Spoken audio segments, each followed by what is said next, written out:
Hey guys, Maniac here, and I'm here with some more Maniac reviews, and today, for Maniac reviews, I'm gonna be reviewing The Purge, Anarchy. This is your emergency broadcast system, announcing the commencement of the annual Purge. So it At the begins. siren, all emergency services will be suspended for 12 hours. As the right of the new founding fathers, I can purge at which I and for the purge, I benefit all your goddamn brand name Mountain Dew and brand name Dorito chips.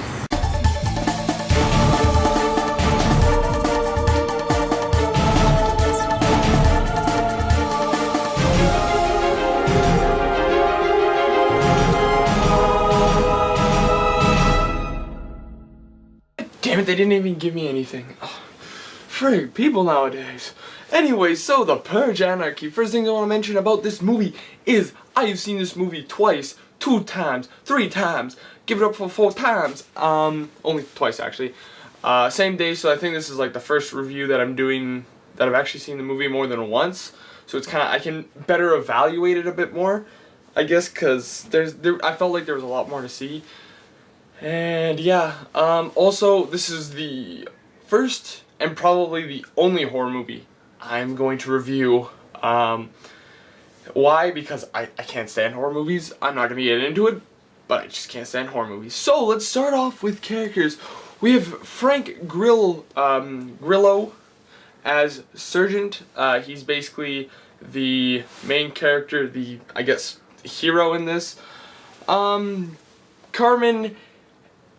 Egarogibe as Eva Sanchez, Zach Gilford as Shane, Khalil Sanchez as Liz, Zoe Soul as Callie, Jack Connolly as Big Daddy, Michael K. Williams as Carmel. I know I may have been butchering some of those names, but these are all very uncommon actors that you don't know. I didn't know any of the actors. Some of them were just like, I think I've seen that guy in a movie.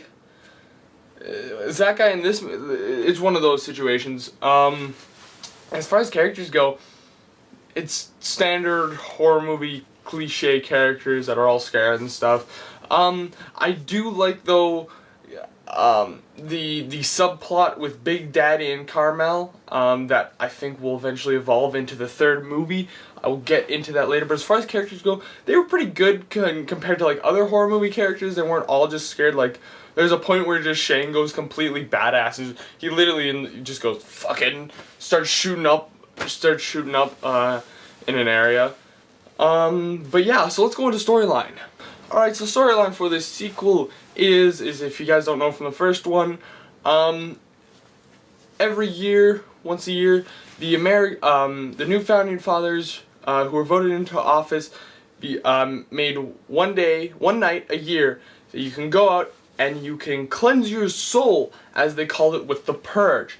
Basically, all crime is legal for 12 hours. You can go out, do whatever the hell you want for that 12 hours. After that 12 hours ends, everything goes back to normal, somewhat, unless if you're emotionally scarred, dead, or beaten to death. Or beaten to, not death, but where you're not even humanly possibly known. This Purge, this movie takes after one man, this would be Sergeant, who goes out to go take revenge on his son after being murdered a year ago. To a mother and her daughter who are randomly attacked, and then that gets into conspiracy. And then of course Shane and Liz, who are a splitting couple who end up getting stuck with the daughter and the mother and Sergeant after Sergeant saved them for still who knows what.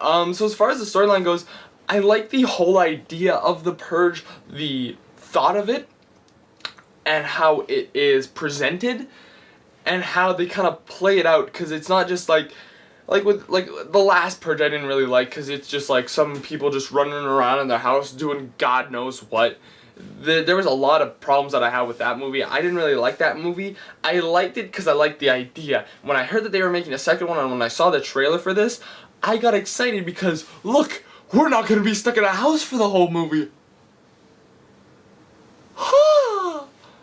Anyways, though, let's get on to positives and negatives because I don't want to get too deep into the storyline and start talking about positives and negatives. So yeah, positives and negatives.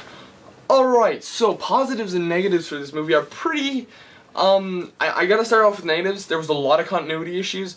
There's a point where probably the one that I kind of saw the most and that kind of stood out was there's a point where Callie gets a bulletproof vest on, and then I would say about 10 minutes later, it's just gone. You never see her taking it off or anything. It's just gone. No one else has it. Gone. Just gone. Alright, there was also some other stuff with some guns. There was also the fact that there's this other group, so there are kind of like two groups that are hunting. I'm not going to spoil the first group because the first group's like, I think with that it's going to lead into another movie. It's a big conspiracy thing. The first group, you know, the trucks, are following them, alright, to kill them after Sergeant has like killed a whole bunch of these paramilitary guys.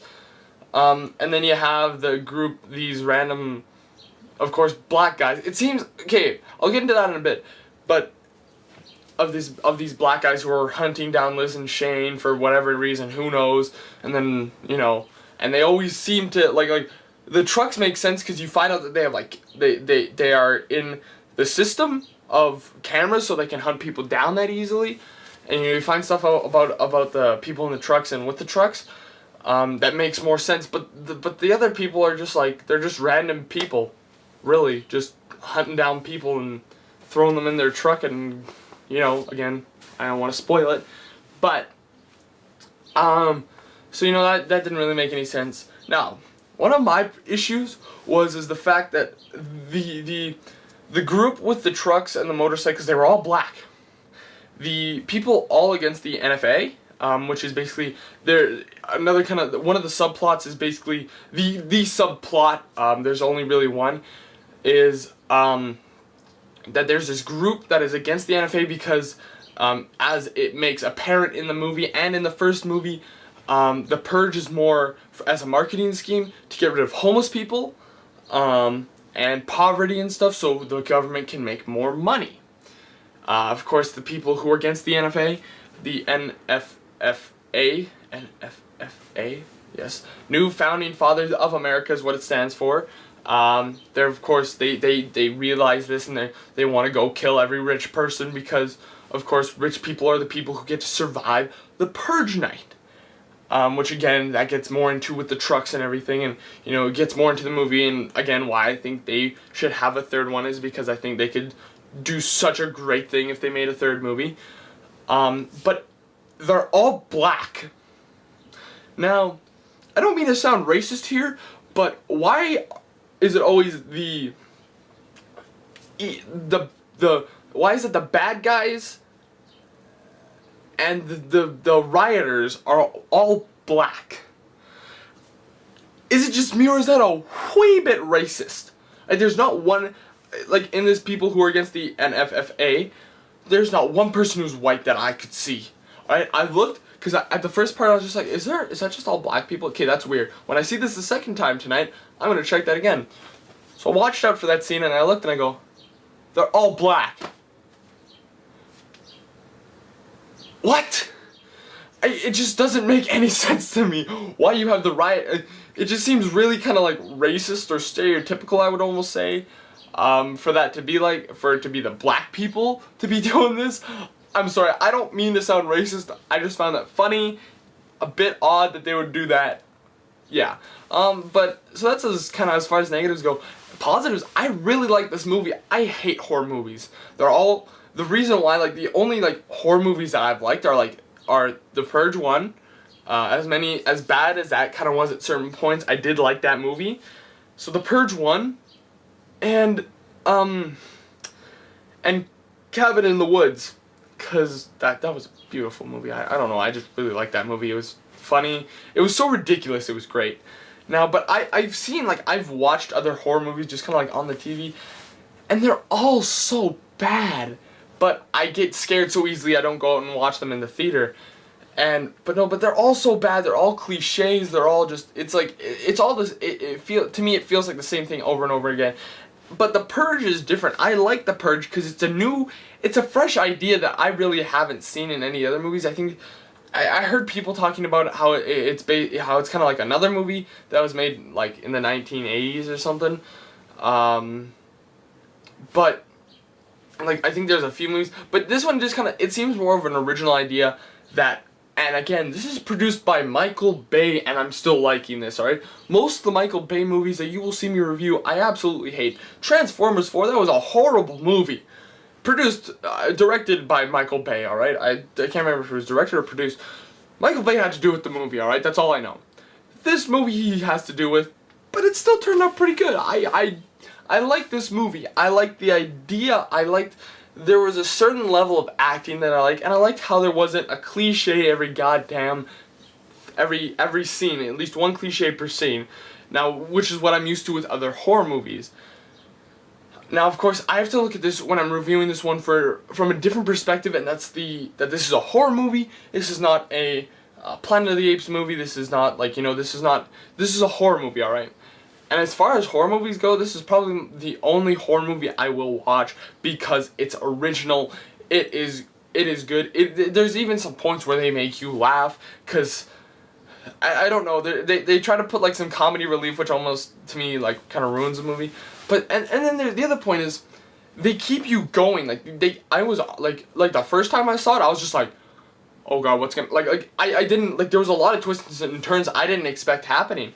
And there was one that I could kind of guess, which is the big spoiler for the movie, I would say. I wasn't like 100% sure. I was kind of like, they kind of like hinted at it in the earlier in the movie, but then they didn't get back to it until the end. And so it's kind of like, but they really, I think they kept with the main story, but also had this subplot in it, this sub-story that I think could make for a great third movie, which I think they should totally do. Alright? I feel, and because of this movie, I'm giving this a 4.6. Alright? I really enjoyed this movie. This is one of those movies where I was on the edge of my seat. I was enjoying the movie. Most horror movies, I don't enjoy them. I just watch them and I'm just like, spooky. 3 spooky, 5 me. Oh god. Like, it's one of those things, right? And this I enjoyed, alright? And I highly, if you are a horror movie person, a person who likes to watch thriller movies, this is the movie to go see, I would say. This is I would almost say the horror movie, I don't see horror movies, I know, but I'd say this is the horror movie of the year.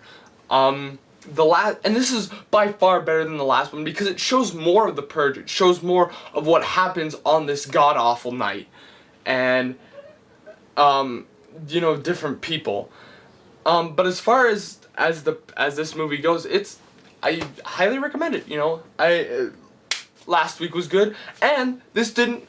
Last week I was talking about the sequel, curse, the second movie curse. This didn't have it, and this is one of those ones where it wasn't a miss. It was a hit. It was for sure a hit. Next week, it's either gonna be Hercules or Lucy or both. I may do 2 reviews next week because I'm planning to go see both of them. Because I really liked Dwayne "The Rock" Johnson, and I love Greek mythology, so there's Hercules. But then Lucy is Scarlett Johansson and Morgan Freeman, and Scarlett Johansson's a badass superhuman. So I'm torn here, alright? But I may go see both, I may just go see one. You'll get a review of one of the 2 movies next week. So I thank you guys for watching. Don't forget to subscribe, favorite, like, and all that fun stuff. I'll see you guys next time. Or whatever I make. Thanks for the